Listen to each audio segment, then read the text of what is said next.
Hi guys, welcome to Small Farmer Life. Hope you're all having a great day, because over the last several days I haven't been having such a good day, that's for sure. Where I was dying in bed with a bug, and well, it was just horrible. I wouldn't wish it on anybody.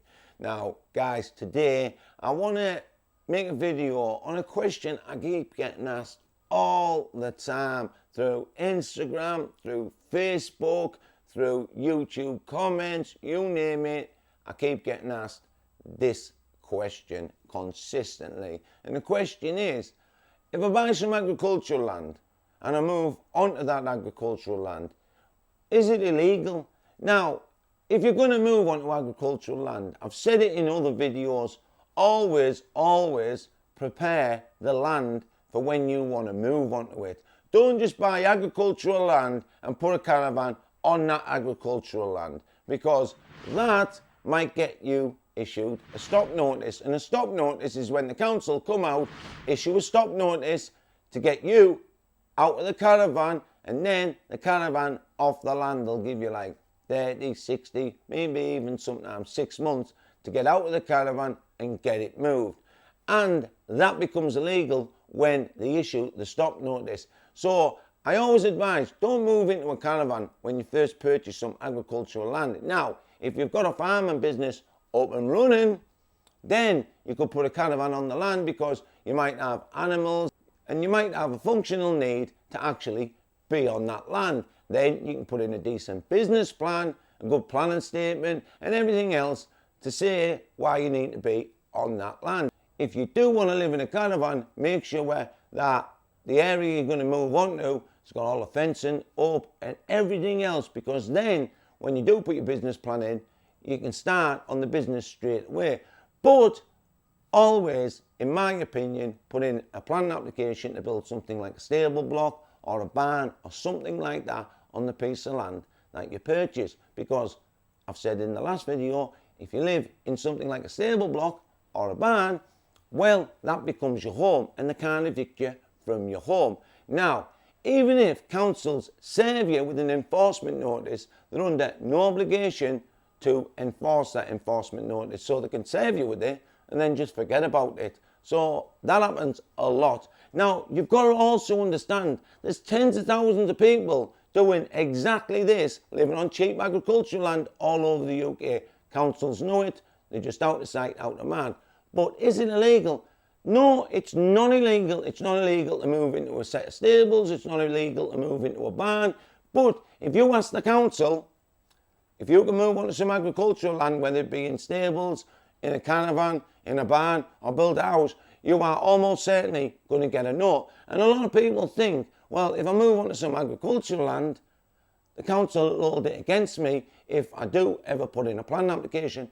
No, they won't. Councils are used to people doing what they shouldn't be doing, and moving on agricultural land is one of those things. Every single person I know moved onto agricultural land first and seek permission. Second, that's if they seek permission at all. The majority of them go down the 4 year and 1 day route, and it's not hard to get away with 4 years and 1 day if you buy in the right place. Now, if you buy right next door to a home, and that person who lives in that home, horrible people, they might just pick up the phone and say you're living there. But they've got to prove that you're living there first. Now, the majority of the times, the council will come and knock on the door early in the morning, around about 8 o'clock, and you'll get out of bed, answer the door in your dressing gown or something like that. So they'll know that you're living there.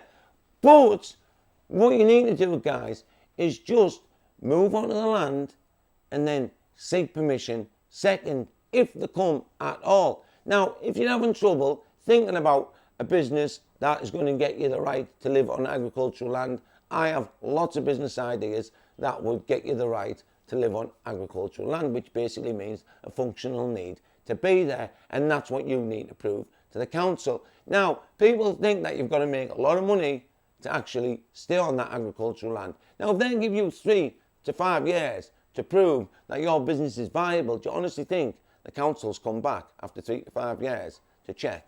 The majority of times they don't. You'll just get the right to stay there. Now, they might check if, let's say, you were living in something like a caravan and then you wanted to build a house, because if you can prove a functional need to be there and your business is viable, then you can put in a planning application to build a home. So they might check your financials and that sort of thing then. But if you're living in a stable block that's already built, well, it's already there. And it's going to make no difference if you convert that stable block into a home, which you probably already did because you're living there. So councils really don't care. When you think about it, if a stable block is on a piece of land, like mine, it's 6 stables in an L shape, that could be a 3-bedroom bungalow. And what would the difference be if my stable block was a bungalow versus horse stables? Absolutely nothing. It would still look exactly the same, and the characteristics of the area wouldn't change whatsoever. So you need to understand that when you're thinking about moving onto some agricultural land. Now, not everybody can afford to go out and buy a large house with acres of land attached to it. Councils know this also. There's a housing shortage in the UK. I said it in my last video that housing development companies, well, they've got permission to build hundreds of thousands of houses. They don't do it because they want to keep housing prices artificially high. This is what you need to understand also, and councils do understand this. Now, you might get an enforcement officer come out.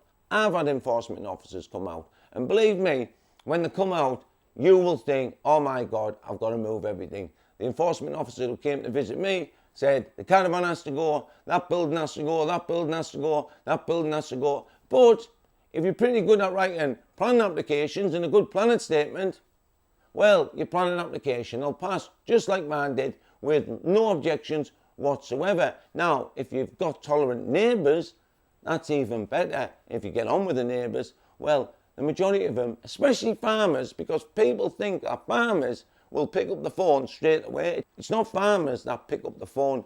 Farmers actually like to see other people starting a farm. It doesn't matter how much land you've got. The people who will pick up the phone and basically grass you up to the council and the local planning department are people who live in houses who've got a massive mortgage and think, why should you be living on cheap agricultural land and not be in as much debt as them? That's what people are like. I don't know, it's just human nature. They don't want to see other people doing well. It's like if you won the lottery, people will say, well done, great, and all that sort of stuff. They'll turn their backs and, well, they'll slate you. And that is just how human beings are. You need to understand that. So if you do live on agricultural land and you're not seeking permission first, which I would never advise because you'll never get it, and planning consultants will say you should always try and get planning permission first. You will never get planning permission to build a house or to live on agricultural land anywhere in the UK unless you're starting a small farming business or the small farming business is up and running already. And then, like I say, they'll only let you live in something like a temporary dwelling, a caravan, for 3 to 5 years, when you might as well try and live in a stable block for 4 years, 1 day, and if you don't get caught, then you can claim the right lawfulness and you're going to pay council tax on that stable block, or in your case, now your home. And that even adds more credence to why you should actually be still living in the stable block and why the council shouldn't evict you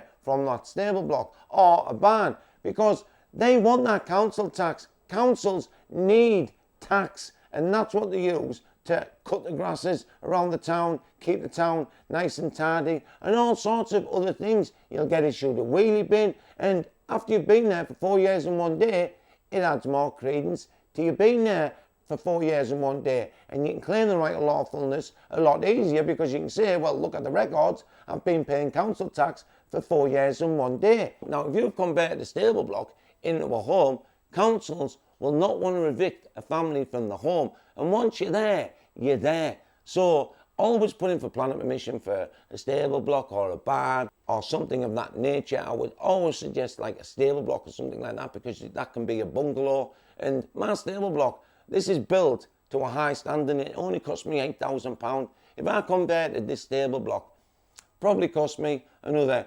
£20,000. So all in all, 3-bedroom bungalow for £28,000 on 2.7 acres.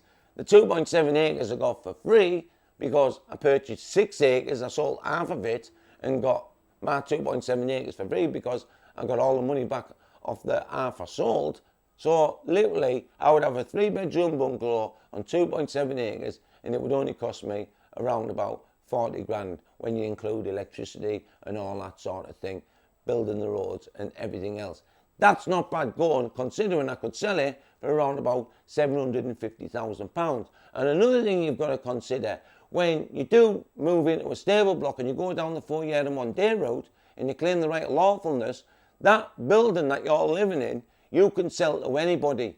Whereas if you start a farm or some other form of rural business, the council and local planning department will put an agricultural tie on the building that you're living in or the house that you've been granted planning permission to build, that you can only sell it to other rural workers, and that's not what you want. So I would always take the chance of going down the 4 year and 1 day route. If you do get caught, come up with a good business plan that you can serve up to the council saying there's a functional need for you to be there and the viability of the business and all that sort of thing. And you could be doing anything. You could be growing bamboo, you could be breeding dogs, you could be breeding horses, chickens, you could be raising goats. You can do so much stuff on agricultural land. It's amazing. You could have a glamping site. You could do lots and lots of things. And glamping sites now, councils are passing planning permission for those sorts of things because of COVID and everything else. They want people to stay in the UK and spend the money in the UK. Now, I know it might seem a little bit scary to move onto some agricultural land and live in a stable block for 4 years and 1 day with the uncertainty of maybe the council knocking on the door and an enforcement officer. But if you're living, let's say, in a stable block for 1 year and they did turn up, well, you can go down the route of appealing that decision after your planning application's been in, which will take absolute months. I've never seen one go through in 8 weeks ever. So the appeal will take another year. So that's a couple of years. You're not paying rent on a large house or whatever you might be renting. It could be £600, £700, £800. So you're saving a lot of money living on that land. And then, if you want to, you can take it to the High Court. Now, people say you shouldn't represent yourself. If you're well versed in planning law and that sort of thing, which it just basically takes education and reading a lot about planning law, then why not represent yourself? The guy who owns the doggy parlour over there went to a committee. He spoke for 3 minutes and he got the right to stay on one of the most expensive roads in our town on 1/8 of an acre, and his place looks amazing. He's got that much money from grooming dogs that he's bought another 8 or 10 acres behind where the 1/8 of an acre is. But his caravan is right next to the main road in full view of everybody, and so many people put objections in about him living on that land. So guys, don't ever think that moving on agricultural land is illegal, because it's not. You just got to get past everybody who says it's illegal or you shouldn't be doing that or you need permission to do so. No, you don't. And councils will never hold it against you. They're used to people doing it, and that's what you need to understand. What they will hold against you is if you move onto some agricultural land after asking them if you can do so. Then they're going to say, well, we told you not to do it, but you went ahead and did it anyway. And that is something that you don't want to do, because, well, they're going to look at you in a bad light and they're probably going to refuse your planning application. They're used to people doing things without asking. They'll always find it easier to refuse planning than get you to knock the building down and move out, especially if you've got a family living on some agricultural land and you're not bothering anybody and nobody's complaining about you. Anyway, guys, my name's Craig. You've been watching A Small Farmer Life. If you like the video, hit the like button. If you want to subscribe, and you should subscribe, hit that subscribe button. If you want to be notified of all upcoming videos, and we cover all sorts on this channel, hit that bell button. As always, guys, take care of yourself. Most of all, take care of the family. Thanks again to all my patrons. Couldn't thank you guys enough. If you'd like to support the channel, you can do so for less than the price of a cup of coffee. Links in the description below. Till next time, bye for now.